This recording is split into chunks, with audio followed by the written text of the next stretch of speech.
अस्सलाम वालेकुम एवरीवन। आज की इस वीडियो के अंदर हम बात करेंगे रिसर्च रिलेटेड जो टॉपिक्स हैं, जो डीपीटी के स्टूडेंट्स हैं वो कौन से रिसर्च के टॉपिक्स चूज कर सकते हैं जो यूनिक हो और जो आसान हो, ताकि उनको रिसर्च से जो रिलेटेड काम है उसके अंदर आसानी हो और वो जो है अपनी रिसर्च का जो काम है उसको अच्छे तरीके से कर सकें। ठीक है, तो यहाँ पर हम जो टॉपिक्स जो मैंने आप लोगों के लिए यहाँ पर ढूंढे हैं, मैं खुद भी इनमें से एक चूज करने वाला हूँ, क्योंकि यहाँ पर हमारे पास जो फाइनल ईयर के डीपीटी के स्टूडेंट्स होते हैं उनको जो सबसे ज्यादा मसला होता है वो होता है रिसर्च का जो टॉपिक होता है उसको चूज करने में। तो मैंने आप लोगों के लिए यहाँ पे जो काम किया है तो उसको मैं आप लोगों के साथ शेयर करूंगा ताकि आप लोगों की हेल्प हो सके। तो यहाँ पर हमारे पास जो नंबर फर्स्ट पर हमारे पास टॉपिक है। अब टॉपिक को शुरू करने से पहले मैं आप लोगों से रिक्वेस्ट करूंगा कि आप लोग जो है ये चैनल जरूर सब्सक्राइब करें और जो बेल आइकन है उसको भी जरूर हिट करें ताकि जो न्यू आने वाली वीडियोस है वो आप लोगों को आसानी से मिलती रहे। और वीडियो को लाइक भी कर लें और कमेंट भी कर दें। अगर कोई आपकी सजेशन है, कोई क्वेश्चन है, कोई भी आप कुछ पूछना चाहते हैं, कोई टॉपिक जो है सजेस्ट करना चाहते हैं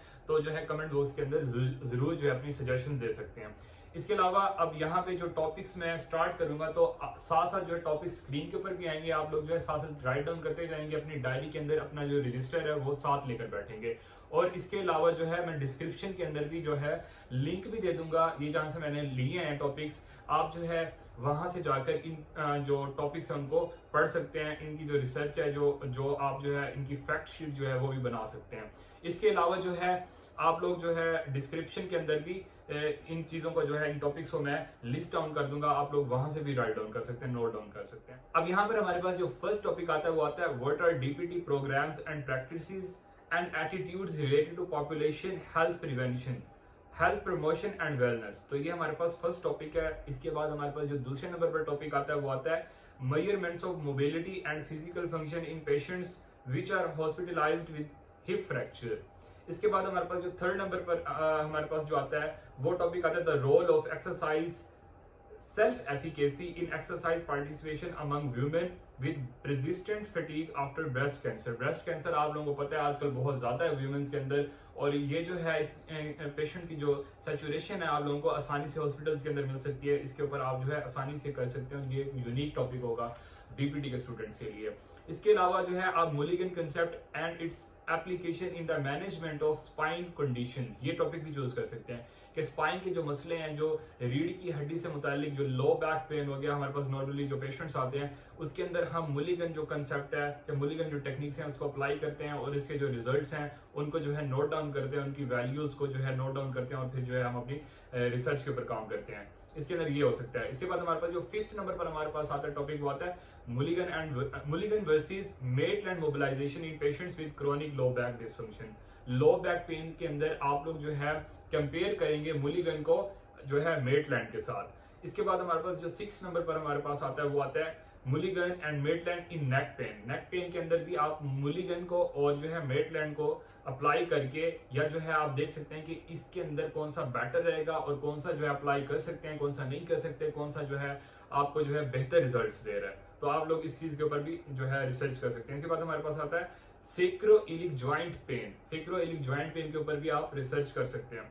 इसके अलावा हमारे पास आता है आठवें नंबर पर हमारे पास जो आता है वो आता है the effect of active and passive stretching on muscle length. ये बहुत आसान और इजी और यूनिक टॉपिक है कि मसल लेंथ के ऊपर एक्टिव जो स्ट्रेचिंग है उसका कितना असर होता है और जो पैसिव स्ट्रेचिंग है उसका जो है कितना असर होता है, आप जो है कंपैरिजन करवा सकते हैं। इसके बाद हमारे पास effect of resistive and balance training exercises on isokinetic strength in older persons. Older जो पर्संस हैं ये जो आपको आसानी से जो है ये आपको जो सैचुरेशन है इन पेशेंट्स की और नॉर्मल पॉपुलेशन के ऊपर भी आप ये कर सकते हैं कि नॉर्मल पॉपुलेशन के अंदर effect of resistance and balance exercises करवा सकते हैं और उसके जो आपको रिजल्ट्स मिलेंगे उनको जो है नोट डाउन कर सकते हैं, अपनी रिसर्च के अंदर इसके ऊपर काम कर सकते हैं। 10वें नंबर पर हमारे पास जो केस आता है, जो हमारे पास टॉपिक आता है तो वो आता है हमारे पास quality of life and neck pain in nurses. Nurses के अंदर अगर नेक पेन से उनको जो है प्रॉब्लम है, नेक पेन की वजह से जो है उनको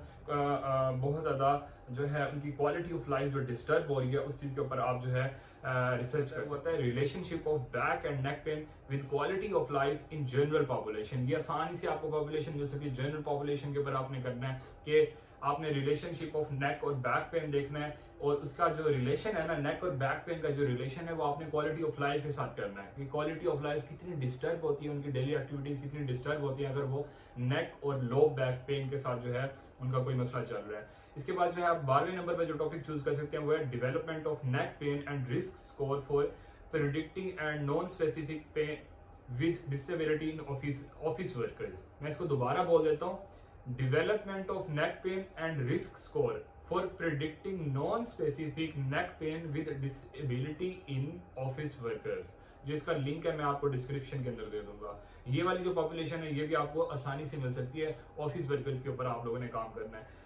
जो हमारे पास 13वें नंबर पर टॉपिक आता है वो आता है change of quality of life या change in quality of life due to exercise training in knee osteoarthritis. Osteoarthritis के जो पेशेंट्स हैं वो आपको आसानी से मिल सकते हैं और ये सबसे इजी टॉपिक है। ठीक है, इजी टॉपिक है, आप ये चूज करें, आपकी जो रिसर्च है वो आसानी से हो जाएगी और आपको जो पेशेंट्स की जो सैचुरेशन है वो भी आसानी से मिल जाएगी। ऑस्टियोआर्थराइटिस जो है आजकल 35 साल के बाद स्टार्ट हो जाता है, 40 साल के बाद स्टार्ट हो जाता है। तो हमारे पास जो क्लिनिक्स के अंदर जो ज्यादातर पेशेंट्स आते हैं वो भी इसी से जो रिलेटेड आते हैं। तो आप लोग जो है ऑस्टियोआर्थराइटिस के जो पेशेंट्स हैं उनको एक्सरसाइज करवाएंगे, उनको सेक्शन देखेंगे कितनी जो है प्रोग्रेशन हो रही है और कितने डेज के बाद हो रही है और क्वालिटी ऑफ लाइफ उनका कितना अच्छा हुआ है। वो उनकी जो आपने बैक टू वर्क उनको लेकर आए हैं पेशेंट्स को, तो आप लोग जो है इसको नोट डाउन कर सकते हैं, इसके ऊपर रिसर्च कर सकते हैं। इसके बाद हमारे पास 14वें नंबर पर हमारे पास जो टॉपिक आता है वो आता है risk factors for poor posture in children and it's prevalence. ये इसके ऊपर आप कर सकते हैं। इसके बाद हमारे पास जो लास्ट हमारे पास टॉपिक आता है gait disorders in adults and elderly people. तो ये जो टॉपिक्स हैं ये आप चूज कर सकते हैं। ये जो है जनरल पॉपुलेशन के बारे में जो है केसेस हैं। असल में क्या होता है कि आप लोगों को ऐसी कंडीशन ढूंढनी होती है बाज़ औक़ात जिसकी जो हमारे पास सैचुरेशन है पेशेंट्स की वो आसानी से मिल जाए। जैसे हम ढूंढ रहे होते हैं फ्रोजन शोल्डर ढूंढ रहे होते हैं, नेक पेन ढूंढ रहे होते हैं, या जो है लो बैक पेन के ऊपर रिसर्च का टॉपिक ढूंढ रहे होते हैं। तो ये मैंने थोड़ा सा हट के और थोड़ा सा आसान और जो है बहुत ज़्यादा आसान है और बहुत ज़्यादा यूनिक टॉपिक्स हैं। ठीक है, अगर आप लोगों को इनमें से कोई पसंद आता है टॉपिक तो आप लोग जरूर चूज करें और मुझे जो है कमेंट बॉक्स के अंदर जरूर बताएं। इंशाल्लाह मिलते हैं नेक्स्ट वीडियो के अंदर, तब तक के लिए अल्लाह हाफिज। मुझे दुआओं में याद रखिएगा। Thank you so much for watching my video.